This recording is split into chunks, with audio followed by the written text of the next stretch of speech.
আজকের রেসিপি আমার চিকেন পানি রোস্ট। স্কিপ না করে লাস্ট পর্যন্ত দেখতে থাকুন।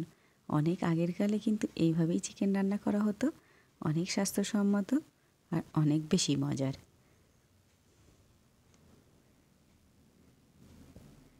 অবশ্যই রেসিপিটা লাস্ট পর্যন্ত দেখতে থাকুন। 1 কেজি চিকেন নিয়েছি আর হাড় সমেত আছে, আর সামান্য একটু ফ্যাট আছে।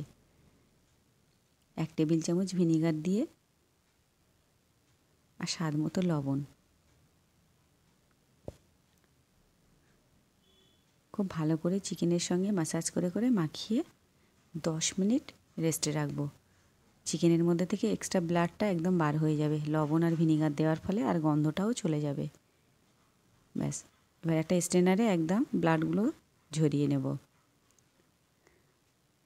অবশ্যই কিন্তু এই স্টেপটা ফলো করতে হবে চিকেন পানি রোস্ট বানানোর জন্য। যেহেতু পানি রোস্ট হবে, অবশ্যই কড়াইতে আগে পানিটা ফুটতে দিতে হবে।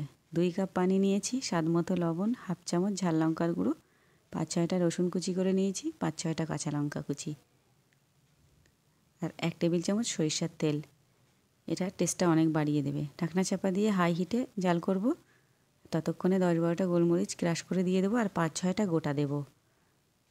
বলকে এসে গেছে, তারপর চিকেনগুলো দিয়ে দিতে হবে। এটা কিন্তু আগে দেয়া যাবে না, বলক আসার পর তারপরে কিন্তু চিকেনগুলো দিতে হবে। এবার হাই হিটে, ঢাকনা আর দেবো না, একদম হাই হিটে 5 থেকে 10 মিনিট আমি চিকেনটাকে রান্না করব। এখানে চাইলে তেলটা স্কিপ করতে পারেন, আমি সামান্য একটু তেল দিলাম, তাতে করে চিকেনের টেস্টটা অনেক গুণ বেড়ে যাবে। খুব ভালো করে মাঝে মধ্যে একটু খুন্তি দিয়ে নেড়ে দেব। অনেকটা জল কমে এসছে। এটাকে জাল করতে দিয়ে অন্যান্য কাজও করা যায়, আর মাঝে মধ্যে শুধু দেখতে হবে জলটা কমে আসছে কিনা। হাফ চামচ গরম মশলা গুঁড়ো, 1 চামচ জিরা গুঁড়ো দিয়ে খুব ভালো করে মিশিয়ে 3-4 মিনিট রান্না করব, কারণ কাঁচা গন্ধটা চলে যেতে হবে মশলার।